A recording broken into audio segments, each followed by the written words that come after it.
জান্নাতুল বাকিতে বিশ্বনবীর অসংখ্য সাহাবা ইজমান শুয়ে রয়েছে, ওদের কবরের উপরে একটা পাথর। বাংলাদেশে এরকম বিল্ডিং উড়াচ্ছেন, কারণটা কি? ওরা কি বিশ্বনবীর সাহাবীদের চাইতে দামি? বিশ্বনবীর এতগুলো সাহাবা জান্নাতুল বাকির মধ্যে শুয়ে রয়েছে, ওদের কবরের মধ্যে একটা পাথর। যদি ইচ্ছা করতো ওদের কবরকে সোনা রূপা দিয়া মুজাইদ করে বানাইতে পারতো, কিন্তু আসলে আল্লাহ কোরআনে বলছে কবরের কোনো বুজুর্গি নাই, বুজুর্গি হচ্ছে আমলের।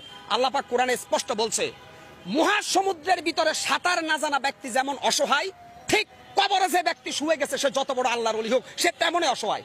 কেন?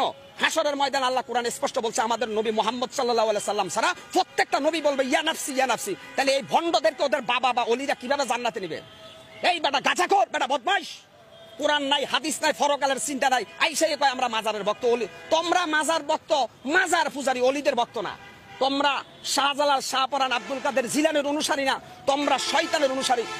৯৬ ভাগ মুসলমানের দেশে প্রত্যেকটা মুসলমানের ইমানি দায়িত্ব মাজার পূজারীদেরকে শায়েস্তা করা।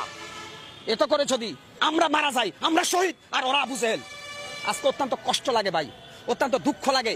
আজকে সোশ্যাল মিডিয়া থেকে শুরু করে এক ধরনের তেলবাজ সুশীল সমাজ বাইরেছে, মাজার ভাঙছে, আস্তাগফিরুল্লাহ আস্তাগফিরুল্লাহ। কেন মাজার ভাঙছে? আরে ভাই, কবরের উপরে বিল্ডিং ভাঙ্গার নির্দেশ দিচ্ছে রাব্বুল আলামিন আল্লাহ। আপনি কত বড় নাস্তিক বুদ্ধিজীবী, আপনি মাজার ভাঙতে নিষেধ করেন কেন? আমি বলছি না যে প্রত্যেকটা মুসলমানের ইমানি দায়িত্ব বাংলাদেশের প্রত্যেকটা মাজারকে ভেঙ্গে গুটি গুটি করে দেওয়া।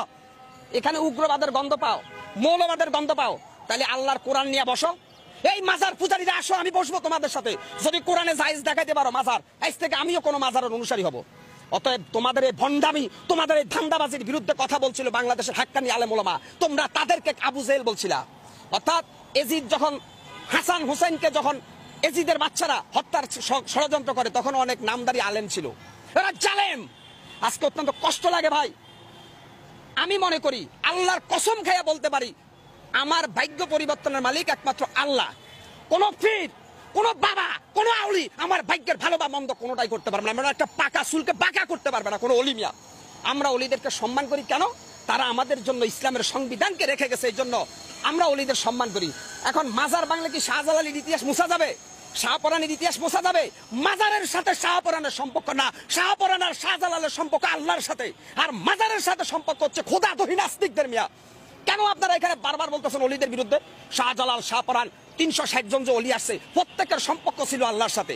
আর যারা মাজারের মধ্যে সেজদা দেয়, পূজা করে, এদের সম্পর্ক ইবলিস শয়তানের সাথে। এরা শয়তান, এরা বাটপার, এরা ধোঁকাবাজ। কি হচ্ছে? শেখ হাসিনা ফ্যাসিস্ট হাসিনার আমলে হয়তো কেউ কথা বলতে পারে নাই, কারণ শেখ হাসিনা গোটা রাষ্ট্রটাকে জিম্মি করে রেখেছে। আজকে আমি মুসলমান, যেই দেশে মুয়াজ্জিনের আজান শুনে সূর্য উঠে, যেই দেশে মুয়াজ্জিনের আজান শুনে সূর্য ডুবে, সেই দেশে কোরআনের পক্ষে আমি কেন কথা বলতে পারবো না? মাজার পূজারীদের কোনো দলিল নাই।